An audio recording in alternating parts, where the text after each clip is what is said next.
कि शस्त्र मिले हैं कर्म करो, सर्वनाश करो गद्दारों का। आज मानवता है खतरे में तो क्या करोगे मानव अधिकारों का। राह रही है मानवता आतंकवाद मिटाने को, भारत भी तैयार खड़ा है आतंकी निपटाने को। जब भी बड़ा है पाप धरा पर हमने ही बोझ उतारा है। हम राम कृष्ण के वंशज हैं जिसने रावण और कंस को मारा है। आदरणीय सभापति महोदय, निर्णायक मंडल एवं बहादुर साथियों, मैं राइफलमैन मृत्युंजय श्रीवास्तव असम राइफल्स का प्रतिनिधित्व विषय के विपक्ष में करने जा रहा हूं। मानव अधिकार महोदय, इस शब्द को सुनकर मेरे मन के दो बिंदुओं के मध्य एक दृढ़ विरोधाभास उत्पन्न होता है, क्योंकि या तो इस शब्द की महत्ता और प्रासंगिकता का कोई अर्थ नहीं, और यदि अर्थ है तो हम सुरक्षा बल मानव नहीं, अर्थात जिस मानव अधिकारों की वेदी पर आश्रित होकर पत्थरबाज, नक्सलवाद, उग्रवाद और आतंकवाद के मरण व हरण पर यह मानव अधिकार के ठेकेदार भेड़िया विलाप करते हैं, वे अयोध्या, अक्षरधाम, संसद भवन, ताज, कठुआ, गया और पुलवामा जैसे विध्वंसकारी कांडों पर मौन क्यों हो जाते हैं। महोदय, प्रशिक्षण काल से ही हमें एक गोली एक दुश्मन, जिसकी पहल उसकी जीत जैसे प्रेरणादायक पंक्ति स्वरूप गुरु मंत्र दिए जाते हैं, परंतु वास्तविकता तो यह है कि मानव अधिकारों के अनुपालन की जंजीरों में जकड़े हम सुरक्षा बल एक आईडी कई जवान, दुश्मन की पहल सैनिक की शहादत जैसे ज्वलंत उदाहरणों का निर्मम साक्षात्कार करते हैं।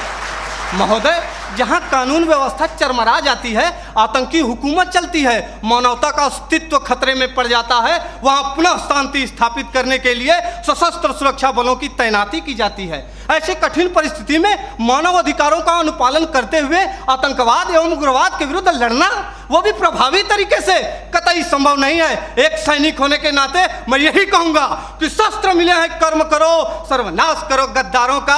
आज मानवता है खतरे में तो क्या करोगे मानव अधिकारों का। महोदय, मानव अधिकारों के अनुपालन का ही नतीजा है कि पश्चिम बंगाल के एक छोटे से गांव नक्सलवाड़ी से शुरू हुआ नक्सलवाद हमारे देश के 240 जिलों में फैल चुका था, लेकिन जब सुरक्षा बलों ने उनके खिलाफ कठोर और दंडात्मक कार्रवाई की तो यह सिर्फ 90 जिलों में सिमट कर रह गया है। महोदय, सुरक्षा बलों को मानव अधिकारों का पाठ पढ़ाने वाले मैं अपने विपक्षी साथियों से पूछना चाहता हूं कि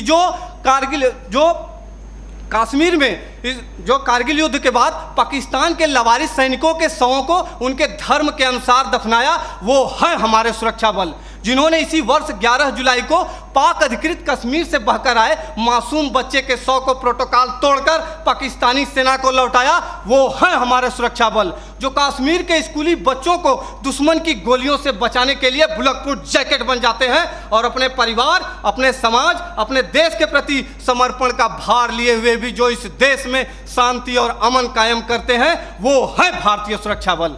मेरे साथियों, हम सैनिक भी इंसान हैं, हम भी मानव अधिकारों का सम्मान करते हैं, लेकिन राष्ट्र की सुरक्षा के साथ समझौता नहीं कर सकते। महोदय, केंद्रीय गृह मंत्रालय द्वारा संसद में पेश आंकड़ों के मुताबिक वर्ष 2014 में जहां 222 आतंकी हमले हुए, वहीं 2018 में इनकी तादाद बढ़कर 614 हो गई। 2014 में 47 सुरक्षा बलों के जवानों की शहादत हुई तो 2017 में 80 और 2018 में 91 जवान शहीद हुए। हमारे देश में 1993 से लेकर अब तक लगभग 8,390 आतंकवादी और उग्रवादी हमले हो चुके हैं। महोदय, पूरा देश जानता है कि ईद की छुट्टी के लिए जा रहे सेना के जवान औरंगजेब को आतंकियों ने अपहरण कर निर्दयतापूर्वक हत्या कर दी, तब तो किसी ने भी औरंगजेब के मानव अधिकारों के लिए आवाज नहीं उठाई। वहीं खुखार आतंकवादी अफजल गुरु को कानूनी प्रक्रिया के तहत फांसी की सजा दी गई, फिर भी हमारे देश के प्रतिष्ठित शिक्षण संस्थानों में राष्ट्र विरोधी नारे लगाए जाते हैं। दर्द तो हद से तब गुजर जाता है जब सर्जिकल स्ट्राइक और एयर स्ट्राइक जैसे सफल ऑपरेशनों के लिए हमसे सबूत मांगे जाते हैं। हमारे धार्मिक ग्रंथों में कहा गया है कि सीता हरण किया रावण ने, मानवता को ललकारा था, श्री राम प्रभु ने रावण को लंका में घुस कर मारा था। हम उन्हीं राम के अनुयायी सम्रानर हार नहीं सकते, जो रच रहे षड्यंत्र उन्हें क्या घुसकर मार नहीं सकते।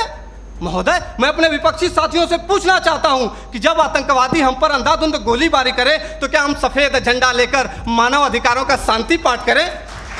आतंकियों को पनाह देने वाले स्थानीय लोग हम पर गाली गोली और पत्थर बरसाते रहे और हम उन्हें प्यार बांटते रहे। नहीं महोदय, नहीं, प्यार और सम्मान तो वहां बांटना चाहिए जहां से वापसी की उम्मीद हो।